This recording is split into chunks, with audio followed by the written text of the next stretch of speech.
हमारे चैनल को सब्सक्राइब करें और सभी अपडेट्स के लिए बेल आइकन जरूर क्लिक करें और हाँ, वीडियो लाइक और शेयर करना मत भूलिएगा। गौरी की शादी एक बड़े घर के लड़के यानी कि राजेश के साथ होती है। राजेश की 4 बहनें हैं और सभी अपने भाई पर जान छिड़कती है। अरे पापा, ये राजेश के लिए कैसी छोटी सी हिट की लड़की ब्याह लाए हैं आप? हम लोगों का भाई तो राजकुमार है, उसके लिए तो कोई राजकुमारी होनी चाहिए थी। गौरी को ननद की बात बुरी लगती है और वो रोने लगती है। अरे क्यों गला फाड़ रही है? क्या गलत बोल दिया मेरी बेटी ने? एकलौता बेटा है हमारा, समझी? वो तो तेरे ससुर हाँ कराए थे, वरना मैं तो ना करवाती तेरी शादी अपने हीरे जैसे बेटे से। ननदे सास को भरती और सास गौरी से लड़ती। ये क्या है? तुम्हारी बहनें और माँ आए थे मुझे खरी खोटी सुनाती रहती है, क्यों नहीं बोलते उन लोगों को कुछ? अरे क्या बोलूं? अब उन लोगों का इकलौता भाई और बेटा होना, तो वो लोग थोड़ी इमोशनल है मुझे लेकर, समझा करो ना। और कौन सा वो लोग रोज आते हैं ससुराल से? माना एक साथ नहीं आती, लेकिन रोज कोई ना कोई तो खड़ा ही रहता है ना। खैर, जैसे तैसे कुछ साल गुजरते हैं, गौरी एक प्यारे से बेटी की माँ बनती है। सुनिए, हर बात पर ससुर जी से पैसा मांगना ठीक नहीं लगता। आप कोई काम क्यों नहीं करते हैं? काम तो मैंने कभी किया ही नहीं गौरी, पापा के पास इतना पैसा है कि मुझे जरूरत ही नहीं पड़ी। लेकिन कहते हैं ना, हर दिन एक सा नहीं होता। गौरी के ससुर की मृत्यु हो जाती है और घर में गरीबी छा जाती है। गौरी ननद को फोन करती है। दीदी, अब जीजा जी को बोलकर इन्हें कहीं नौकरी दिलवा दो ना, घर चलाना मुश्किल हो रहा है। माँ जी की भी तबीयत खराब रहती है, दवाई का खर्चा और मुन्ने की पढ़ाई का खर्चा काफी है, कुछ मदद मिल जाएगी दीदी। देखो गौरी, तुम तो जानती हो मेरे खुद के 3 बच्चे हैं, तो ये मत सोचना कि बात घुमा कर बोलोगी तो मैं कुछ मदद कर दूंगी। अब पति तुम्हारा है, सास तुम्हारी है, तो करना तो तुमको ही है ना, हम भी तो निभा रहे हैं। खैर, बोल दूंगी इनको। गौरी समझ जाती है। वो दूसरी ननद को फोन करती है, लेकिन माँ से भी उसे कुछ ऐसा ही जवाब मिलता है। अरे भाभी, हमारा भाई कैसे काम करेगा? वो तो राजकुमार है, बस आप जरा माँ का ख्याल रखो, उन्हें कोई तकलीफ मत होने देना, बाकी करते हैं बात आराम से। गौरी के सामने संकट आ जाता है कि वो कैसे अपना परिवार चलाए। ना पति काम करना चाहता है और ना ननदे मदद।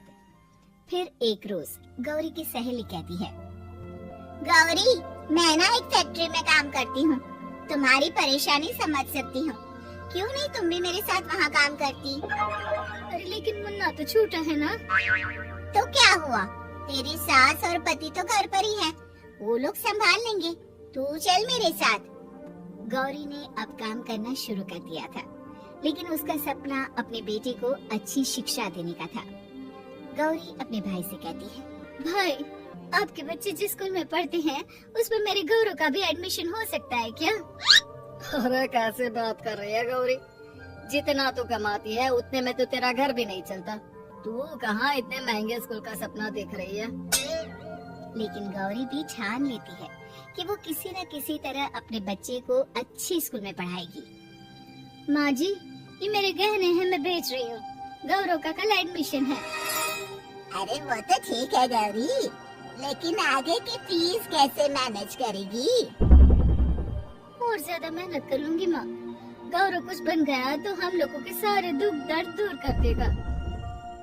गौरी, हम लोगों ने तुझे गलत समझा, लेकिन तू ही थी जो ये घर लेकर चल रही है, वरना कब की अलग हो जाती। गौरी सास की ओर मुस्कुराकर देखती है। आप भी तो मेरा साथ दे रही है ना? अरे कभी खाने में अंडा या मुर्गा भी खिला दिया करो, क्या रोज रोज पत्ता खिलाती रहती हो? अरे शर्म तो आती नहीं, सारा दिन बहू काम करके पैसे लाती है, खुद तो कुछ करता नहीं, ऊपर से मुर्गा खाना है इसको। गौरी अपना घर चलाने के लिए तो पर्याप्त पैसे कमा लेती है, लेकिन बेटे के महंगे स्कूल, कोचिंग और उसकी डिमांड पूरी करने के लिए उसे लोगों से पैसे उधार लेने पड़ते। माँ, मुझे जूडो कराटे की ड्रेस चाहिए, मैं घर के कपड़ों में क्लास नहीं अटेंड करूँगा। और क्या, बिल्कुल, घर की भी कोई ड्रेस होती है क्या? मैं कल ही ला दूंगी। हाँ बच्चा, तू बस मन लगाकर पढ़ाई किया कर। उसके जाने के बाद कहाँ से लाएगी पैसे ड्रेस के? माँ, वो पास वाली चाची से कुछ पैसे उधार लूंगी। अरे सभी से तो उधार ले चुकी है तू। कर्जा इतना चढ़ा लिया है कि पूरा जीवन भी कमाएगी तो उतार नहीं पाएगी। माँ जी, गौरव कुछ बन जाए तो मुझे कमाने की क्या जरूरत, फिर तो मैं बस रानी बनकर राज करूंगी। एक दिन गौरव कहता है, माँ मेरी नौकरी लग गई है, वो भी अच्छे पैसों में। अब हम लोगों के बुरे और दुख के दिन जल्दी खत्म हो जाएंगे। गौरी की खुशी का ठिकाना नहीं होता। वो सास की फोटो के सामने हाथ जोड़ती है कि उसका पति उसे कहता है, देखा गौरी, तेरी तपस्या खत्म हुई। इतने सालों से जो तू फैक्ट्री में नौकरी कर रही है, अब तो आराम कर सकती है। अरे नहीं नहीं, अभी तो नौकरी लगी है, कुछ दिन कुछ पैसे कमा तो लेने दो। कुछ महीनों बाद गौरी की ननद गौरव के लिए रिश्ता लेकर आती है। अरे भाभी, वो मैं ना रिश्ता लेकर आई थी गौरव के लिए, सुना अच्छा कमा रहा है। क्यों? देखा मेरी बहन कितनी अच्छी है, कितना सोचती है हम लोगों के लिए। गौरी कुछ नहीं कहती, लेकिन उसका मन नहीं होता है कि वो बेटी की शादी इतनी जल्दी कर दे। हाँ वो तो ठीक है, लेकिन अभी कुछ कर्जा है जिसे उतारना है। तो क्या हो गया, शादी के बाद भी उतार लेगा। कम से कम एक लड़की आ जाएगी तो आराम रहेगा। गौरी लोगों के प्रेशर में आकर बेटे की शादी कर देती है और शादी के बाद एक दिन जब अपनी फैक्ट्री में जाती है, मैनेजर साहब कैसे इस फैक्ट्री में 22 साल काम कर लिया पता ही नहीं चला। अब तो बेटा सेटल हो चुका है, नौकरी की जरूरत नहीं है। लेकिन आप सभी का शुक्रिया गौरी बहन, बहुत मेहनत की तुमने जीवन में, अब भगवान कोई मुश्किल ना दे। गौरी घर आती है, लेकिन दरवाजे के बाहर से ही उसे बहू और बेटे की आवाज सुनाई देती है। क्या है, तुम्हारी माँ ने तो सोचा भी नहीं कि जो कर्जा वो ले रही है खुद की अय्याशी के लिए, वो हम लोग क्यों भरे? उनका कर्जा है वो देखे। हाँ लेकिन क्या करूँ, माँ को छोड़कर रह भी तो नहीं सकता ना।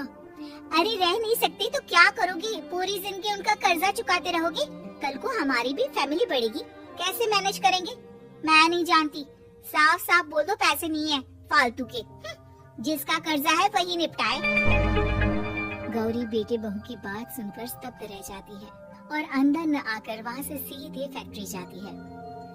मैनेजर साहब, मैं सोच रही थी कि इतनी जल्दी नौकरी नहीं छोड़नी चाहिए, जब तक हिम्मत है तो कर लेते हैं।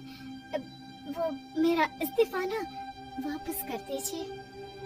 ये बोलकर गौरी की आंख लाल हो जाती है। मैनेजर समझ जाता है कि गौरी की उम्मीद टूट चुकी है। वो उसके हाथ में